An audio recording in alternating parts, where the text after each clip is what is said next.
AISF రాష్ట్ర ఉపాధ్యక్షులు ఈ రోజు రాష్ట్ర వ్యాప్తంగా ఏఐఎస్ఎఫ్ ఆధ్వర్యంలో రాష్ట్ర వ్యాప్తంగా పెండింగ్ లో ఉన్నటువంటి 6,400 రూపాయల కోట్ల ఫీజు రియంబర్స్మెంట్ బకాయిలు వెంటనే విడుదల చేయాలి. అదేవిధంగా ఈ ప్రభుత్వం అధికారంలోకి వచ్చిన తర్వాత ప్రభుత్వ మెడికల్ కళాశాలను మేము ప్రభుత్వ రంగంలో కొనసాగిస్తామని చెప్పి మాట ఇచ్చినటువంటి విద్యాశాఖ మంత్రి నారా లోకేష్ గారు ఇప్పుడు కొత్తగా P3 పద్ధతితో పబ్లిక్ పీపుల్ పార్ట్నర్షిప్ అనే పేరుతో ఈ రోజు కార్పొరేట్లకు అప్పగించే విధానాన్ని రద్దు చేయాలని చెప్పి మేము ఏఐఎస్ఎఫ్ గా ఈ సందర్భంగా అసెంబ్లీ సమావేశంలో సుదీర్ఘంగా చర్చించి ఈ సమస్యలను పరిష్కారం చేయాలని చెప్పి కూడా ఏఐఎస్ఎఫ్ గా ఈ సందర్భంగా ఎన్డీఏ కూటమి ప్రభుత్వాన్ని కోరుతున్నాం. అదే విధంగా ఈయన చెప్పారు, మేము వచ్చిన తర్వాత కార్పొరేట్లకు అప్పచెంపాం, ప్రభుత్వ రంగంలో కొనసాగిస్తాం, అనేక మాటలు ఇచ్చారు, విద్యార్థులకు అనేక హామీలు ఇచ్చారు. ఒక్కటంటే ఒకటి అమలు పరచకుండా ఈ రోజు నారాయణ గారికి అదే విధంగా రామకృష్ణ గారికి అపోలో ఇట్లాంటి ఆదాని అంబానీలకి ఈ యొక్క ప్రభుత్వ రంగం మెడికల్ కళాశాలను అప్పచెప్పే పద్ధతి సరైనది కాదని చెప్పి ఈ సందర్భంగా విద్యాశాఖ మంత్రి నారా లోకేష్ గారికి హెచ్చరిస్తున్నాం.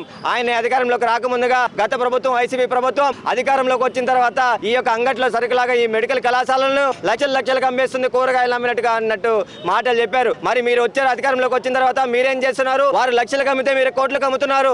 ఈ రోజు ఆ ప్రభుత్వ ఆ సంస్థలన్నీ కూడా భూ సేకరణ అక్కడ సేకరించి ప్రభుత్వ రంగ మెడికల్ కళాశాలని అభివృద్ధికి ప్రభుత్వ యొక్క విద్యార్థికి అవకాశం కల్పించడానికి మెడికల్ కళాశాలలు ప్రారంభిస్తే ఈయన యొక్క చంద్రబాబు నాయుడు గారు సొంత ఆస్తి అమ్మినట్టుగా ఈ రోజు దానదత్తం చేస్తూ 1 ఎకరా 100 రూపాయలకి లీజ్ అగ్రిమెంట్లు ఇస్తున్నారు. ఈయనకి ప్రజలు విద్యార్థులు యువత అధికారం ఇచ్చింది కేవలం 5 సంవత్సరాలే కానీ 66 సంవత్సరాలు కాదని చెప్పి ఈ సందర్భంగా ముఖ్యమంత్రి నారా లోకేష్ చంద్రబాబు నాయుడు గారికి అదే విధంగా విద్యాశాఖ మంత్రి నారా లోకేష్ గారికి కూడా తెలియపరుస్తున్నాం. మీకు ఇచ్చిన 5 సంవత్సరాలు కానీ 66 సంవత్సరాలు కాదు.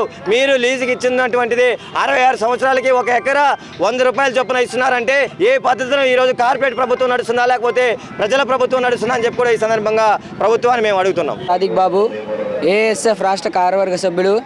ఇవాళ ఏఎస్ఎఫ్ రాష్ట్ర పిలుపులో భాగంగా విజయవాడ ధర్నా చౌక్లో రాష్ట్రంలో ఉన్న విద్యార్థులకి ఇవ్వాల్సిన 6,400 ఫీజు రియంబర్స్మెంట్ వెంటనే విడుదల చేయాలి.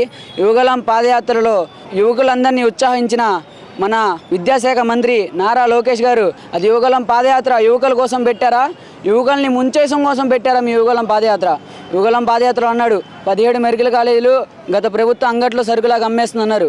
మీరు వచ్చి ఏం చేస్తున్నారు? దాన్ని వాళ్ళు లక్షలుగా అమ్మితే మీరు కోట్లుగా అమ్మే విధానంలో ఇవాళ ఎన్డీఏ కూటమి ప్రభుత్వం ఉంది. అలానే వచ్చిన 100 రోజులకి అన్ని సమస్యలపైన పరిష్కారం ఇస్తానన్నారు. 5 నెలలు 6 నెలలు అవుతుంది వచ్చి. ఇప్పటి వరకు మీరు ఏం చేశారు? ఒక్క విధానాన్నైనా పూర్తి చేశారా? విద్యార్థులకు ఏమైనా హామీలు ఇచ్చారు, ఆ హామీలు పూర్తి చేశారా? ఇప్పటి వరకు 6,400 కోట్లు పెండింగ్లోనే ఉన్నాయి. వందలాది మంది స్టూడెంట్స్ బీటెక్లు చదివి డిగ్రీలు చదివి సర్టిఫికేట్లు తీసుకోవడానికి డబ్బులు లేక టాపీ పనులకి వాళ్ళ సోమత పెట్టిన పనులకు వెళ్ళి ఫీజులు కట్టుకునే పరిస్థితి. ఎన్టీఆర్ జిల్లా ఏఎస్ఎఫ్ సెక్రటరీ. ఈనాడు మన రాష్ట్ర ప్రభుత్వం చాలా దారుణంగా ఉంది.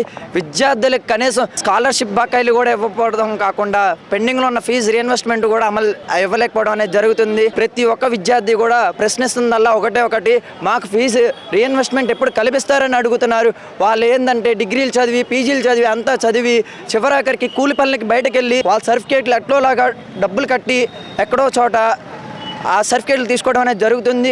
ఎప్పుడు ఇస్తారని చెప్పి మేము స్కాలర్షిప్లు అడుగుతున్నాం. పెండింగ్లో ఉన్న ఫీజు బకాయిలు ఎప్పుడు అందిస్తారని చెప్పేసి మేము అడుగుతున్నాము. అట్లాగే రాష్ట్ర వ్యాప్తంగా 15 మెడికల్ కళాశాలని మీరు అమ్మటమే పనిగా పెట్టుకున్నారా? ప్రభుత్వంలో కంటిన్యూ చేయాల్సిన మెడికల్ కాలేజీలని మీరు ప్రైవేటైజేషన్ చేస్తారా అని మేము అడుగుతున్నాం. ప్రతి ఒక్కటి కూడా డబ్బుతో కూడుకున్న పని, అది ఇది అని చెప్పేసి మాటలు చెప్తున్నారు. ఇప్పటికి కూడా పెండింగ్లో ఉన్న ఫీజు బకాయిలు అమలు చేయకపోతే దీనిపైన ఏఎస్ఎఫ్ గట్టిగా పోరాటం రాబోయే కాలంలో పెద్ద ఎత్తున ఆందోళన కార్యక్రమాలు చేయడానికి సిద్ధం అవుతుందని చెప్పి తెలియజేస్తున్నాం.